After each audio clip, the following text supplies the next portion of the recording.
Well, I'd like to start today by discussing the influence of planets on all people on planet Earth, and in actual fact all creatures on planet Earth as well.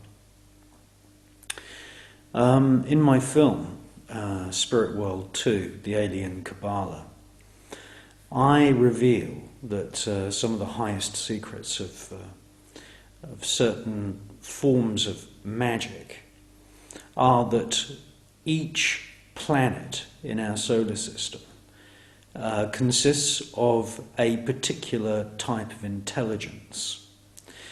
Now, this is difficult to understand at first until you really look at, say, for example, planet Earth, and you can see that there are literally trillions of different creatures living on our planet in a symbiotic relationship.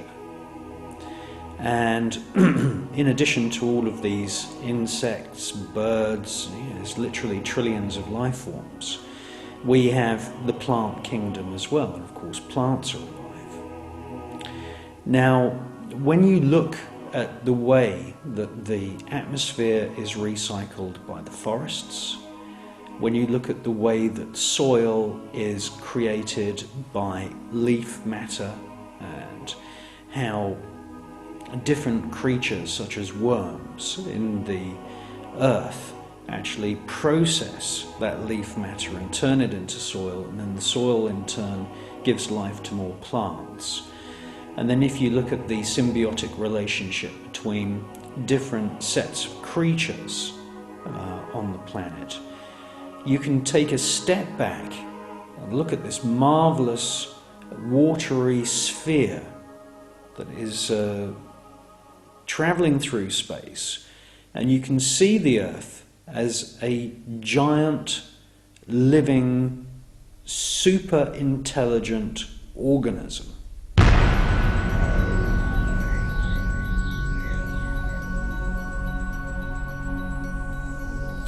And of course, planet Earth is not the only planet of its type. There's bound to be, just through the laws of probability, there's bound to be many, many other planets.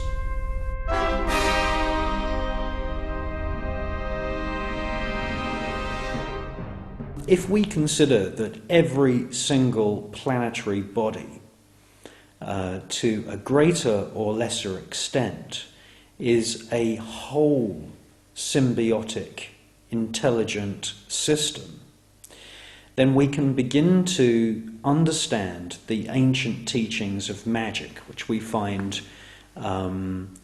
really the origins of magic, I would say, come from Sumeria, in the area between the Tigris and Euphrates rivers. This area is now known as Iraq. Previously it was the Sumerian kingdom and Babylonian kingdom. And the idea that planets are intelligent life forms, super living organisms, and therefore have their own spirit, dates from, we're going back thousands of years, way back before the pharaonic dynasties of Egypt, before the Druids of Europe. Now, in many magical traditions, most notably in the Kabbalah, which is the Hebrew system of formal ceremonial magic, we can see that certain magical traditions have given names to the spirits inside these planets. And it's not just planets, it's also stars, which are also referred to in magical systems as being intelligent bodies which have an intelligent logos, or an intelligent guiding system of intelligence behind these stars and planets. Now, it may sound very odd to somebody who's fresh to all of this information that major famous politicians throughout history, kings, queens, many great scientists, have all been secretly practicing various forms of magical ritual and invoking and summoning the spirits of stars and planets into a magical temple. Now, I know that if this is the first time you've come across that information, that sounds weird.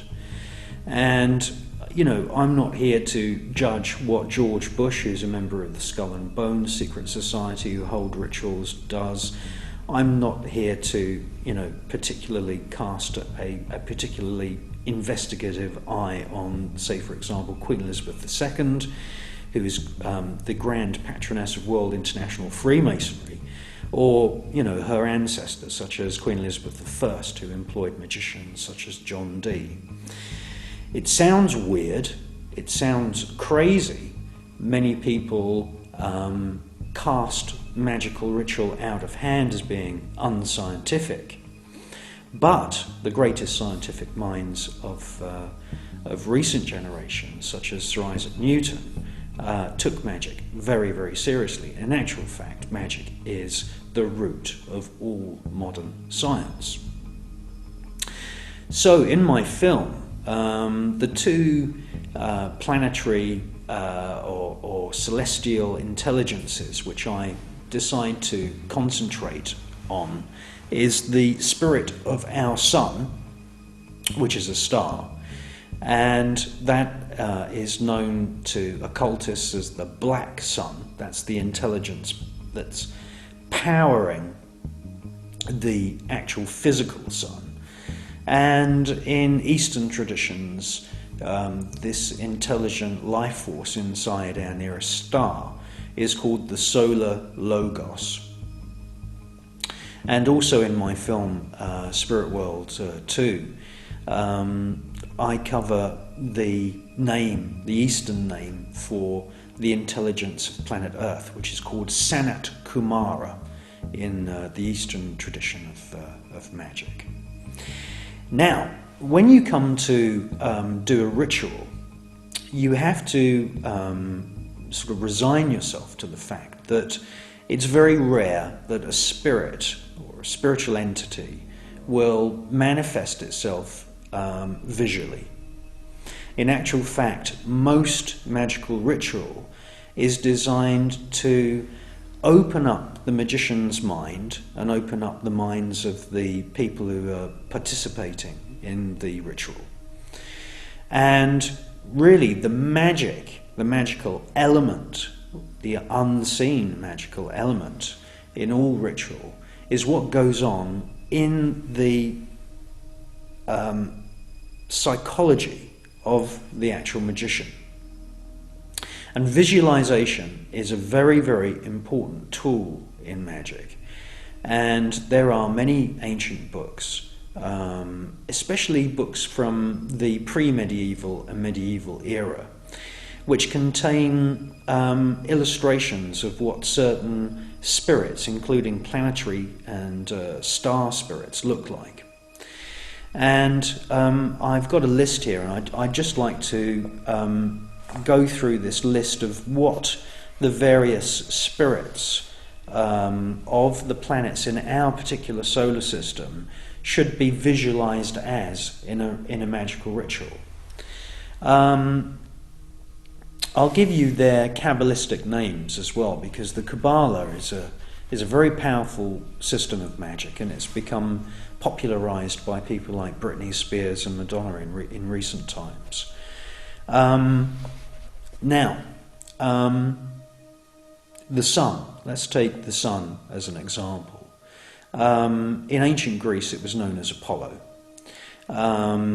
Its symbolic form, if it's being used in a magical ritual that's being written down on a piece of consecrated vellum, you can use a lion to represent the sun. And this was done in ancient Egypt sometimes. It can also be a sparrowhawk. Again, sparrowhawks and birds of prey play a very, very important role in the magical traditions of Egypt, Lebanon, Palestine. In actual fact, the Middle East is famous for being a breeding ground of various mystery schools or magical schools in the ancient world. Now, the sun in the Kabbalah is known as Sorath. Sorath.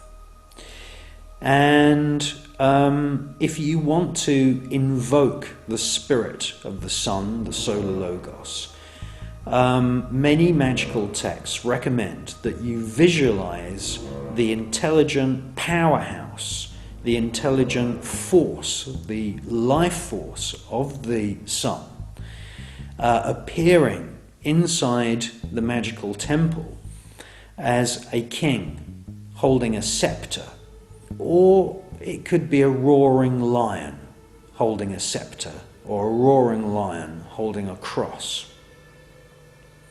I'll give you another example. The planet Mercury is a very, very powerful planet, and anybody that's studied astrology knows that Mercury has a huge number of influences on human personality, and it's often associated with success in communications, success in public speaking, success in theatre, generally to do with communication, wealth. It has a great influence on personal wealth. Well, Mercury was worshipped in the ancient world, and it was known as Hermes. And the magician king, if you like, called Hermes of the ancient world, is one in the same as the spirit of Mercury. Now, Mercury is represented as, in magical terms, especially in ancient Egypt, as a bird, an ibis. And whenever you see depictions on walls of Egyptian temples which refer to Hermes, the so-called magician priest king of ancient Egypt, who is responsible for designing many of the great monuments of ancient Egypt, you'll see that Hermes has the body of a man but the head of an ibis bird.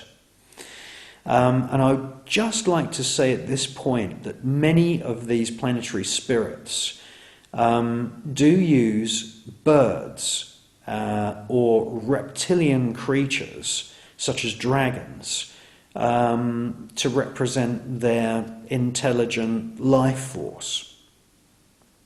It's fascinating because archaeologists and anthropologists have now concluded that all of the birds which we see flying around in all the countries of the world, all the different types and varieties of birds, are actually direct descendants of dinosaurs. In other words, reptilian creatures that lived long, long ago on planet Earth.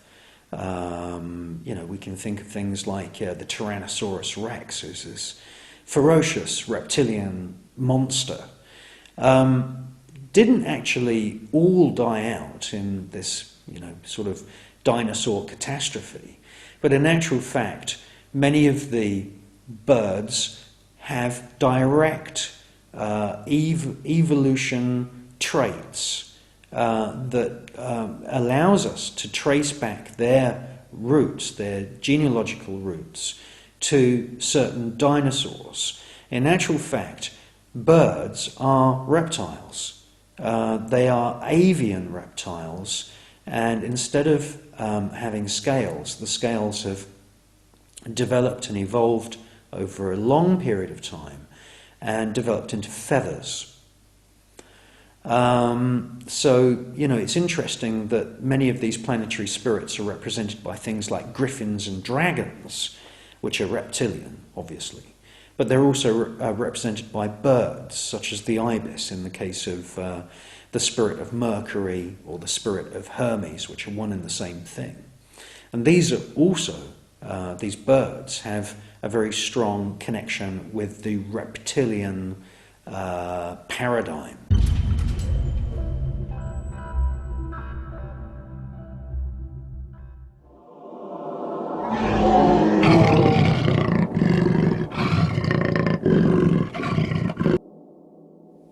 Now, there was a book published in the 1800s called The Celestial Intelligencer, and that is a sort of form of a grimoire. Grimoire is a magical textbook, and there are many grimoires, and many of them have their roots in Kabbalistic and pre-Kabbalistic traditions of magic from ancient Israel and Palestine. And the Celestial Intelligencer is a fascinating book. It was published, I think it was the first time in 1801. I might be a few years out on that one.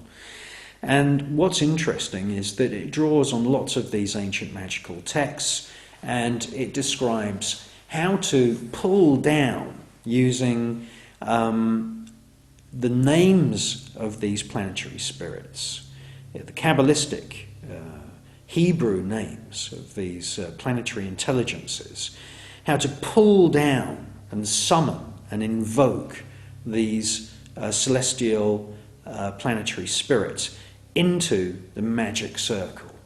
And this is one of the fundamental roots of Western ceremonial magic. And, it's important to understand that it's not just in astrology that the planets have enormous influence, and stars have certain influences as well, but it's actually something that is a root of all magical tradition.